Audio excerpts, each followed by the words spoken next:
Hi, this is Karlyn Carnahan.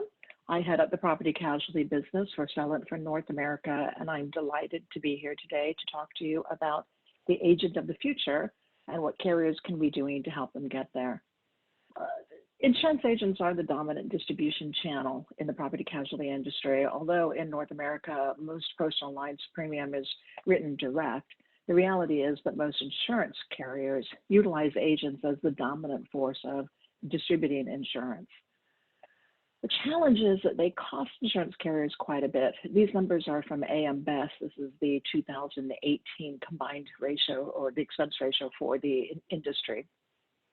And what it shows you is that of a total expense ratio of an average of 27% for the industry, 11% of that is spent on commission, only 7% on the salary of the employees of the insurance carriers. So we actually pay the agents more than we pay ourselves. And this made sense back in the days when insurance agents were responsible for selling new business, gathering information, handling the billing. In many cases, they would take the first notice of loss, and in some cases, they would even had draft authority and could make payments for claims. And so they took on a lot of activities that generally are done by the insurance carriers today. In fact, some carriers are even handling the ongoing servicing through call centers and service centers. And despite all of that, what you see is an enormous amount of money being spent towards agents, which means that insurance carriers are looking and trying to figure out, how do we change this? The challenge is you can't just cut the commissions, because the agents actually end up not making much. On a $1,500 policy, assuming that you're paying 20% commission, which is a pretty high number and not typical, but even at 20% commission, only $300 of that $1,500 policy will go to the agent.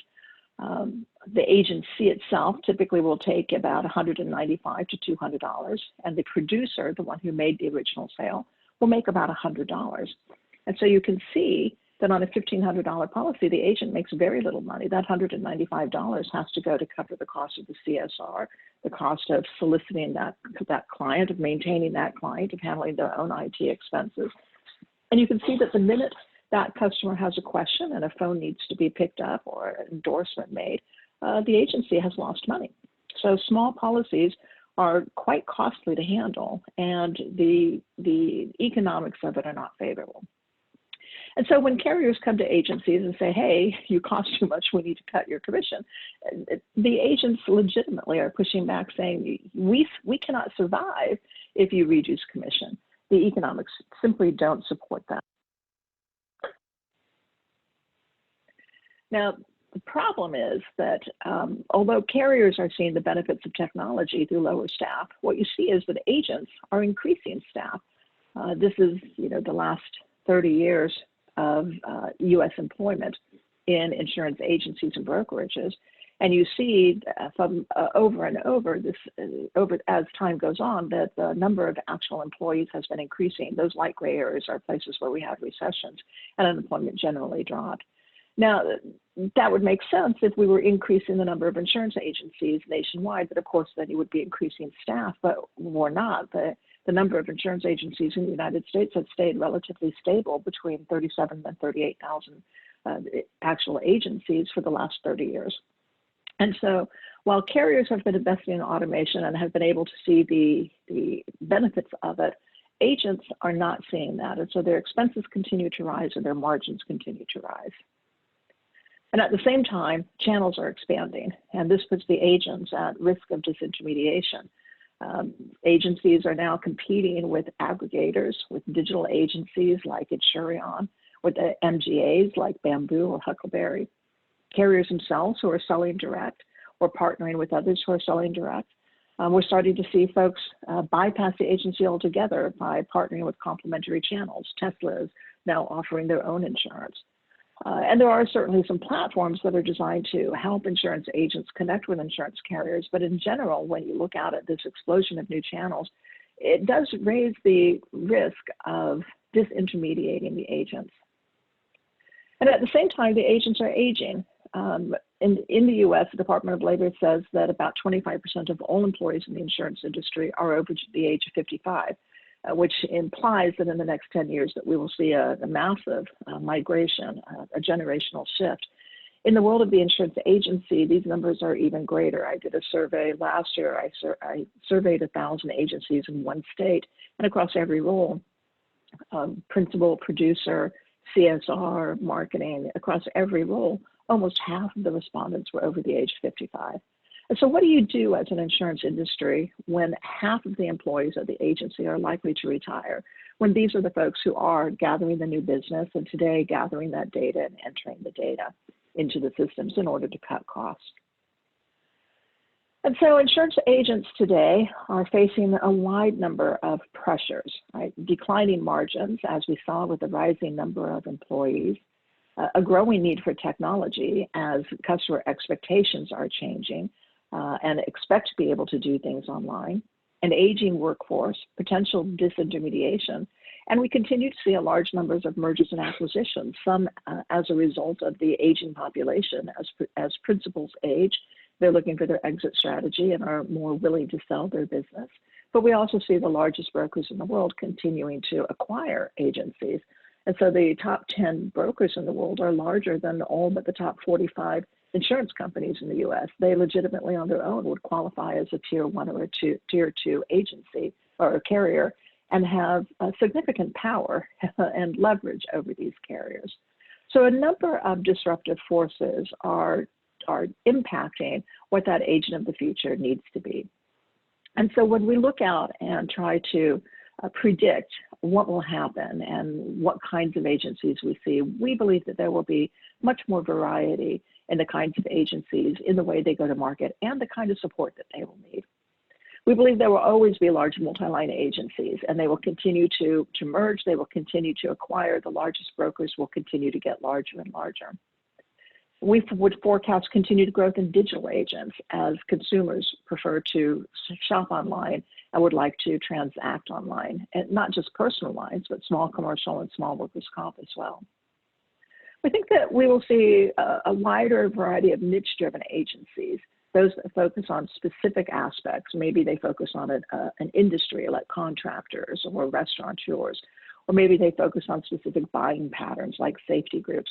But when small agents focus in these specific niches, what we find is that the revenue per employee mimics the revenue per employee of the larger agents, whereas otherwise small agents have a significant disadvantage and squeezed margins. So we think to maintain profitability that we will see a greater emphasis on specialization. When you know that particular group and can come up with appropriate products and know the right carriers and understand how to underwrite and service these, you can end up doing a better job and attract more of those customers. Similarly, MGAs, we already see usage increasing here. MGAs being those organizations that have the ability to manage retail agents, to acquire new business, and to create very specialized programs that are backed by insurance carriers or reinsurers. MGAs are very focused on serving unique niches with specialized knowledge, specialized coverages, and specialized services. Small generalists will always be there, but many of them will not survive unless they shift from being a generalist to being a specialist in their community. If you're in a small town in a remote area, it's difficult to focus on one industry because there's simply not enough of it in that area.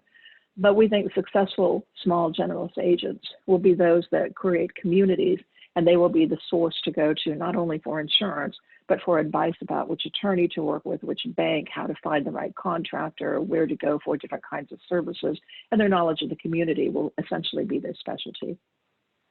Now, we believe that we will continue to see clusters and aggregators growing in sophistication. These are folks who bind together and exchange markets and create buying power for smaller agents. We think the platforms and exchanges will play a much larger role in this. So rather than thinking about the insurance agency world as being large brokers, regionals, and small mom and pops, we think that the world of the insurance agency of the future needs to be more focused on these different kinds of agencies going to market in a wide variety of ways. You can see that the kind of support that they need from insurers is quite different. What a large broker needs is very different than what a small generalist needs. And so as we look forward to how carriers can help them navigate these different external pressures, there's a number of different techniques that insurance companies can use. So insurance agents, to be successful, will have to change the way they do things. They will need a new focus on marketing, especially focusing on digital marketing, navigating the social media aspects and utilizing digital marketing campaigns, which of course implies that more technology is needed. We think that insurance agents will continue to differentiate on service, but new services will need to be offered. Today, when you ask an agent, what makes you different from any other agency out there, most of them say it is their service. But when you press them on it, they typically will tell you that that service is delivered by human beings during working hours. And so in order to offer the kinds of services that customers will require, new services will need to be offered that are more digitally enabled and available 24/7. All of this means that there will be an increasing reliance on technology, and with technology comes new skills that are needed. Many insurance agencies do not have a full-time CIO. They may not have a department that is focused on technology. If you're moving to more direct capabilities online, then now you have to worry quite a bit more about security and privacy. If you want to utilize things like mobile applications, then you have to have a different skill set. And so organizational change is likely to be needed in order to manage technology more effectively. For the overall organization, things like security and imaging and workflow and extending self-service capabilities to their policyholder will need to be utilized. But we expect other organizational changes to occur as well. Insurance agents who are trying to handle small business cannot do it using the same process that is being used for middle market.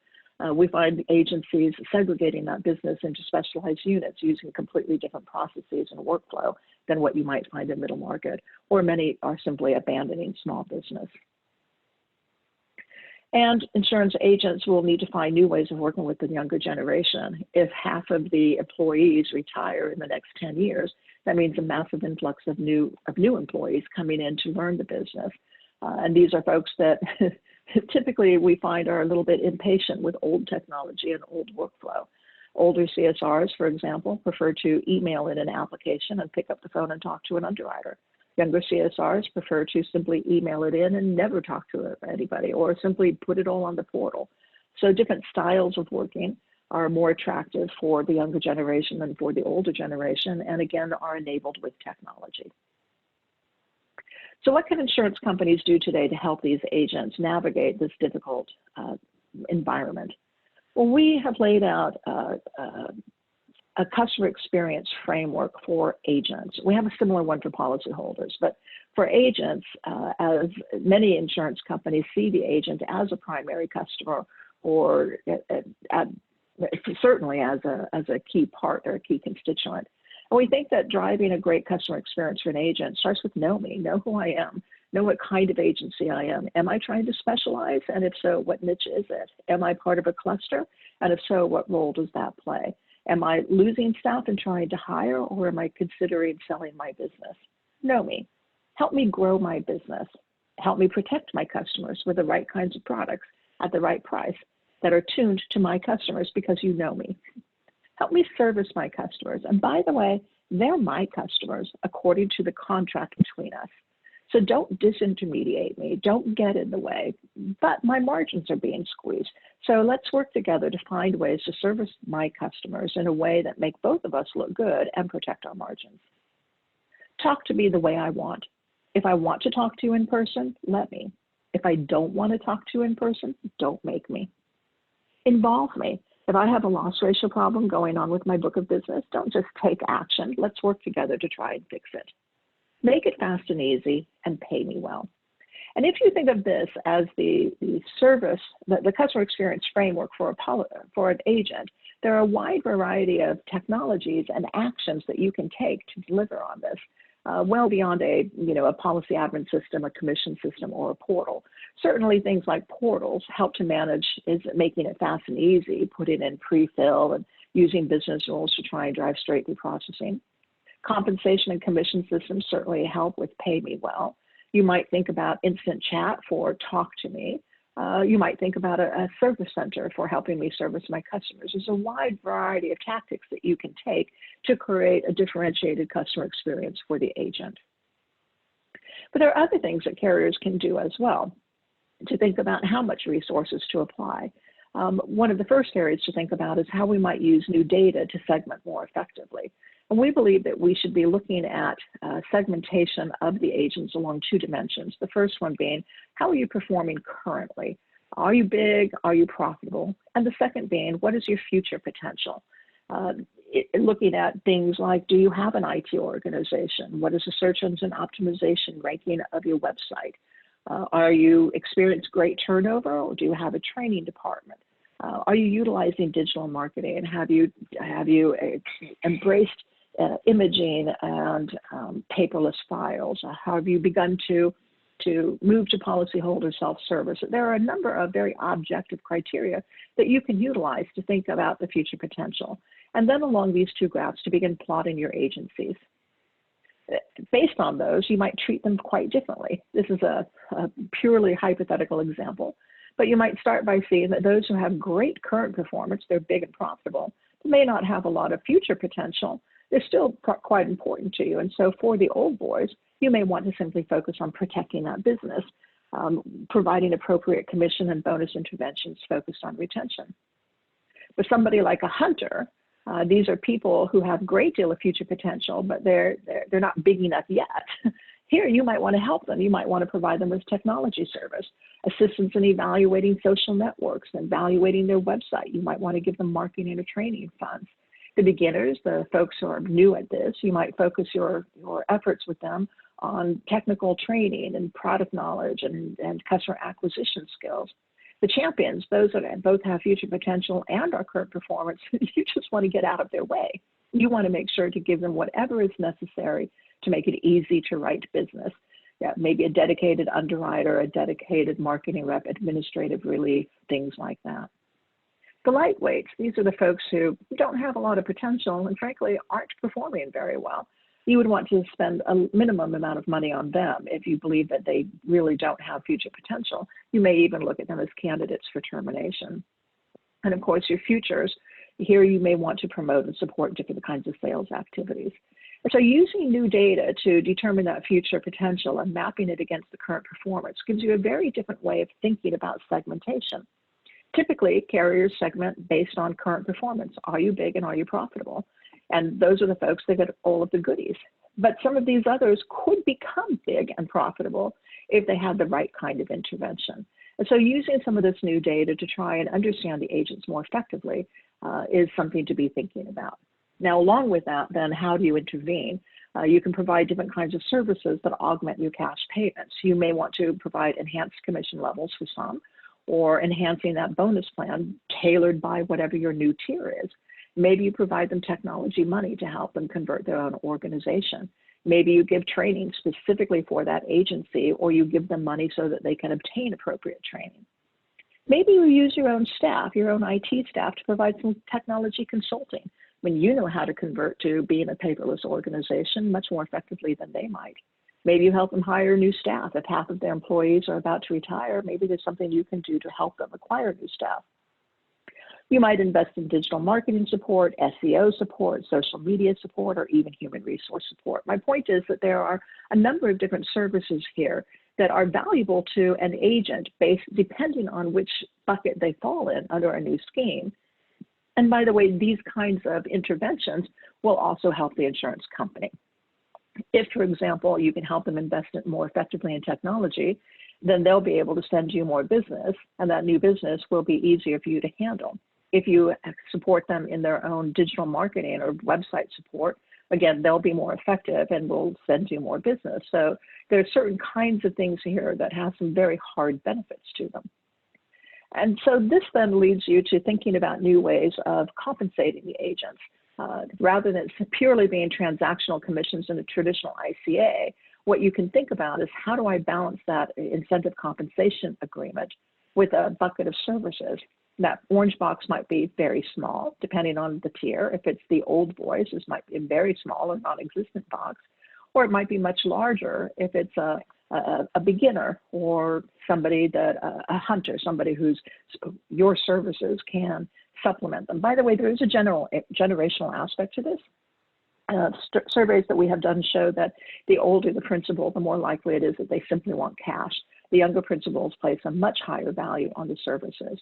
And so aligning your compensation program across those tiers and across the intentions of what you're trying to accomplish with those tiers is a new way of thinking about utilizing the scarce money.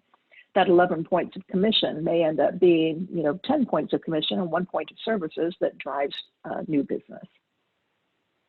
Now, managing all of this might mean a need for new kinds of technologies for insurance carriers, right? If you see that there's a lot of merger and acquisition going on, you may have a proliferation of agency codes, or you may want to add more agency codes in order to track individual producers that you think are hunters or winners.